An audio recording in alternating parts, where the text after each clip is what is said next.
ጉድ መቼም እናንተ ነገር አያልቅ። ዛሬም ነገም አንድ አይነት አይዲያችሁ የማይቀየር መቼ ነው ግን አብራችሁ በቃ ባልና ሚስት ባንድ የምትመጡት? እረ በጣም አስጠላችሁ። ወላሂ ማለት ነው። በቃ ሩታ ማለት ነው አንቺ ነፍሰ ጡር ነሽ። በቃ ታያቸው ይንዘላዘሉ። አዎ ሄርሜላ እንደኔ ሄርሜላ ጥፋት የለባትም። ለምን ምትሉ አብርሃም ነው እየጠራት ያለው ሁልጊዜ ቪዲዮ ላይ ሄርሜላ ካልመጣች በቃ አይሆንለትም። እንዴት ይቅርታ ራሱ እያላት እያሻሻት ማለት ነው። አንተ ለትዳር ትንሽ ክብር አይኖርህም?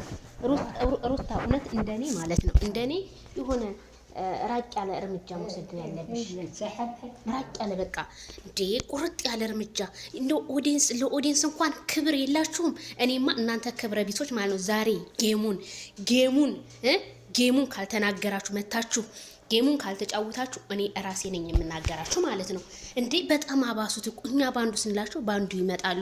እሺ ለምን ተገናኛችሁ? ኦኬ ሆቴልም ተገናኝታችኋል፣ የትም ተገናኝታችኋል። እሺ ምን ይጠበስ? ምን እናርጋችሁ? ትንሽ እንኳን አይሰለቻችሁም? የማስመሰል ጥግ። በቃ ትዳር እኮ ክብር አለው። ትዳር በመከባበር ካልሆነ በመናናቅ ምንም የሚመጣው ታሪክ የለም። ስትከባበሪ ነው፣ ስትዋደድ ነው ትዳር። እኔ ቤተሰብ እስኪ ስለዚህ ቪዲዮ የሆነ ነገር በሉ። ሄርሜላም እሱ ጋር ትለጠፋለች፣ ሩታም ቁርጥ ያለ ነገር ተናገሪ። እነሱ ጋር 24 ሰዓት ለምን ትመጫለሽ? ለምን አትቀሪም? አንቺ እኮ ነፍሰ ጡር እኮ ነሽ።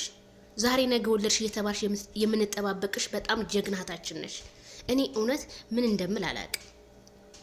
እናንተ እኮ ህፃን አይደላችሁ። ጣታችሁን እኮ አጠቡም። ለብዙ ሰው ትምህርት የምታስተምሩ ናችሁ። እኛ የምናየው አንድ ባለትዳር ሌላ ሴት ጋር ሲዘምት።